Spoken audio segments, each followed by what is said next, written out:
What is going on, everybody? Welcome back to another week of NFL Picks, Week 16. It's the week before Christmas, and it's one of the biggest weeks of the entire season. A lot of matchups this week that will definitely decide playoff spots, could decide some divisions, and we all know how it is this time of the year. There is still, I believe, 19 teams that are alive for 14 playoff spots, and it's going to be a great ending coming down to the end of this 2025 season. So let's get right into it. Taking a look at how I did last week, 11 and 5, pretty solid overall season record, 142, 81 and 1, and this might be one of, if not the game of the year, heading in.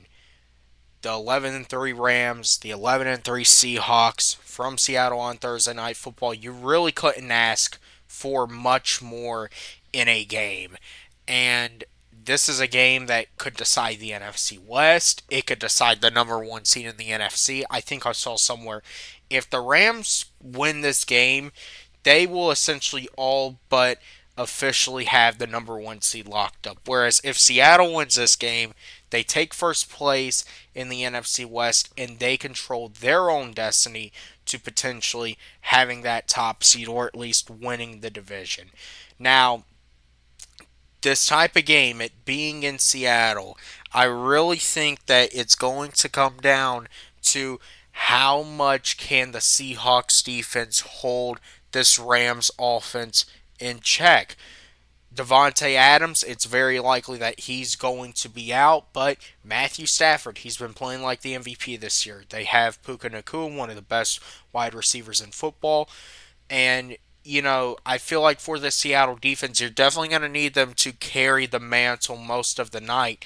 But you're going to have to also see Sam Darnold and the Seahawks offense, make plays when necessary. Jackson Smith and Jigba probably has been the best wide receiver in football this year.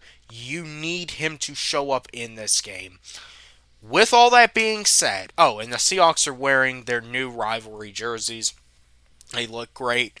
With that being said, I think it's a very big game for Mike McDonald. Sean McVay is very accustomed to these games. Mike McDonald, this could definitely be a big statement game for him. And I'm picking the Seahawks to win. I went back and forth with it. I feel like it could go either way, but in the end, I'm picking the Seahawks to get the win. A very big win for them. Go to 12 and 3 and take over first place in the division and what will be a massive win with massive playoff implications for the Seahawks and the Rams.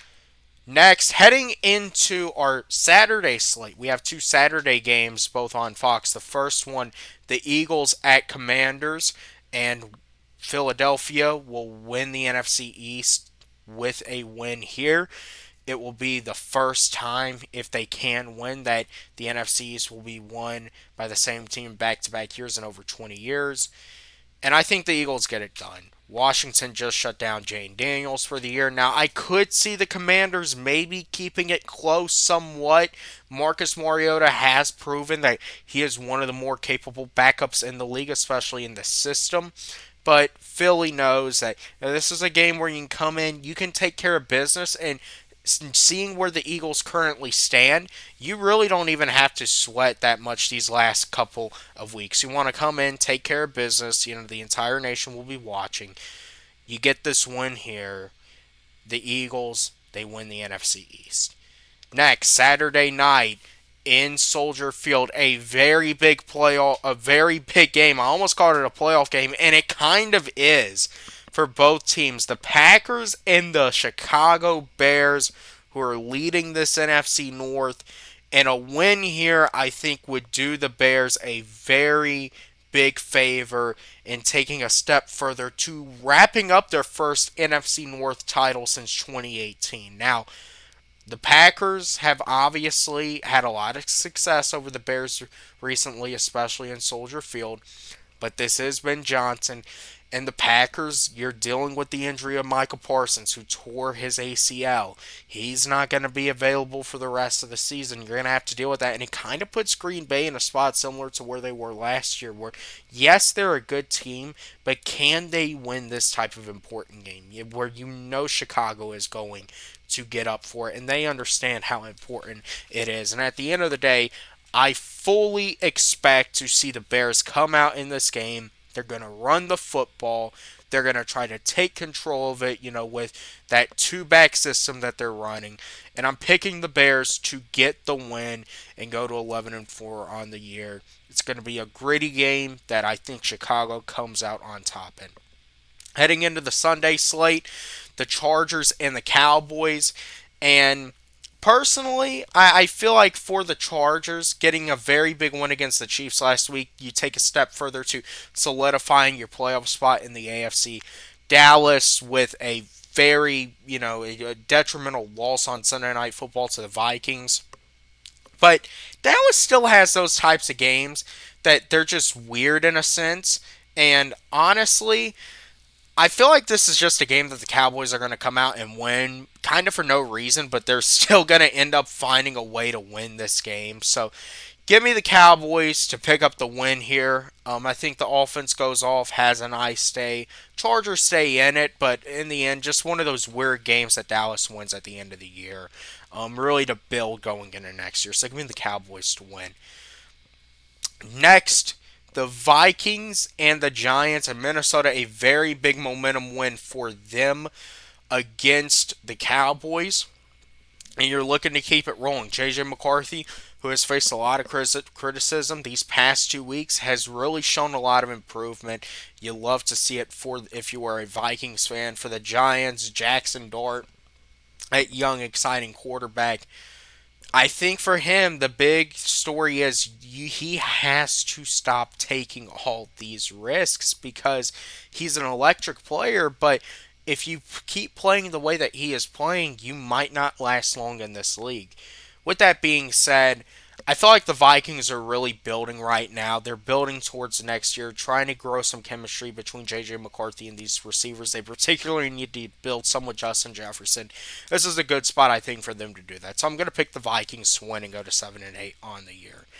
Next, the Bengals and the Dolphins. And I mean, for Cincinnati right now, this is just I think one of the worst possible spots that you could even be in for them. I mean, you have Joe Burrow saying that the game isn't even fun anymore. You got a lot of uncertainty around Zach Taylor. Does Joe Burrow maybe try to get out of there? And the Dolphins have had a very up and down year, but then being at home, Mike McDaniel still fighting for his job. I expect the Dolphins to come out and get the win. And I think, the Bengals, there's a lot of questions that organization is going to have to answer, particularly with Joe Burrow. Is he really satisfied with being there? And I think that's going to be a very big story once the season ends. But I'm going to pick the Dolphins to win. I think they're trying to, save their jobs down there, Mike McDaniel especially. So I think they got to have this one. The Bengals probably need this one too, but I think the Dolphins get it done at home. Next, the battle for the NFC South in Charlotte. The Bucks, the Panthers, both 7-7. They play each other 2 times in these last 3 weeks. This is the first time it's here in Charlotte. And the Panthers had an opportunity this weekend to actually be wrapping this thing up if they could have won in New Orleans last Sunday. They didn't. And now it puts Tampa in a position where after losing to the Falcons on Thursday night, they're right back in this thing. This NFC South has been very weird all year. Take it from a Falcons fan. It's frustrating, but you just got to acknowledge it's been a weird division for many years, ever since Tom Brady left. And this has been another one of those years. Tampa started off with a lot of control on it. They let it slip. The Panthers step right in. It looks like they could be on their way to wrapping it up, but it never comes easy in the NFC South. In this game, though, I just feel like you're obviously, if you're the Panthers, you've been an up and down team all year. This feels like another one of those games that Carolina's going to show up to play. Tampa, I get they have the rest, but Tampa is a very, you can see there's a lot of errors right now with that football team. There's a lot of things that I just don't think are right. I don't know if they have full belief in Todd Bowles as coach. Baker Mayfield is clearly hurt. And this being in Bank of America Stadium, that stadium was still going to be rocking. And you can best bet that it's going to be one of those games that the Panthers are going to show up. They play better at home. They're going to show up to win this one. I'm going to pick the Panthers to win. Next, the Jets and the Saints. And listen, you got to admit that New Orleans is building some momentum with Tyler Shuck at quarterback. Big win versus Carolina, sweeping them and really kind of spoiling their playoff hopes, from, being more secure, putting them more pressure back on them. The Jets, they're just an absolute mess. It's in New Orleans, so I'm going to pick the Saints to win. I think this is another one of those building block games for them. I think New Orleans wins and gets their fifth win on the year. Next, the Bills and the Cleveland Browns from Cleveland. And Buffalo, all of a sudden now, I think you're kind of paying a little more attention to them. Josh Allen has definitely been putting this team on his back. You would like to see more from the defense, but Josh Allen has still been getting it done. In the AFC this year, it feels like with no Kansas City, potentially no Baltimore, there's never been a better chance for the Bills, even if they're playing as a wild card team. Now, for the Browns, obviously, you want to see how Shador Sanders looks. It feels like there's some good. It feels like there's still some things that need to be worked on. In Cleveland, you definitely think should give him more of a chance this offseason to really polish his game. But the Bills clearly need this game, and I'm going to pick Buffalo to win, get to 11-4, and really, keep pace, at the top of this AFC playoff race. Next, I don't know if there has been a Kansas City Chiefs game in a decade with this with this least amount of stuff that is riding for it. Patrick Mahomes obviously went out with a torn ACL. The Chiefs are not making the playoffs, though that doesn't even sound real. But it's a very unfamiliar spot for Kansas City. However, they do go into Tennessee. And, for the Titans, it feels like it could be an interesting spot because, no matter what, even if it's without Patrick Mahomes, if this Titans organization, you can say you beat the Chiefs, you would still kind of think that it's got to be worth something, especially for them. They're looking for anything right now. It feels like a rough game, but I still think the Chiefs win. I don't think it's going to really be that pretty, but I still think Kansas City, in the end, they do find a way to get it done. Even with Gardner Minshew, very sloppy game, but the Chiefs ultimately do win 21-18. You get their seventh win on the year. Heading into the late window, and this is a really good game. The Jaguars and the Broncos. Jacksonville, a very quiet 10-4, maybe the most underrated team in the league, but that offense can put points up on the board. And Denver, obviously, they've just been stacking wins all year long. Now, I feel like this is an interesting test for Denver here because this Jacksonville team, it's very underrated. It's also a test for Jacksonville to really see, can they compete with the team that has been atop the AFC, for much of the year. Jacksonville, in a type of year that this has been, this could be a chance for them to maybe go on the run in the playoffs, and this would definitely be a great building block game for that. But I do think it being in Denver, I got to pick the Broncos, but definitely going to be looking to see what Jacksonville makes of this opportunity.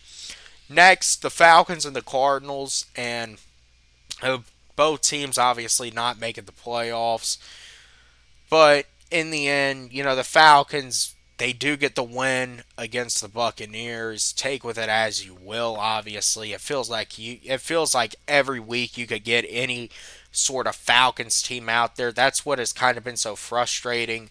But I am going to pick the Falcons to win. Bijan Robinson is from the area, so could be a little bit of a homecoming game for him in a sense. Maybe you get him the ball, Kirk Cousins, Kyle Pitts, Drake London could be back, so that could be a plus. Trey McBride, obviously, for the Cardinals, but also feels like that Jonathan Gannon, he's probably out of the door already, pretty much. So I'm going to pick the Falcons to get the win here. Next, I don't have to explain this game. Houston is. If the Raiders had any sense, I think they would forfeit this game. Houston's going to shut them out. Moving on.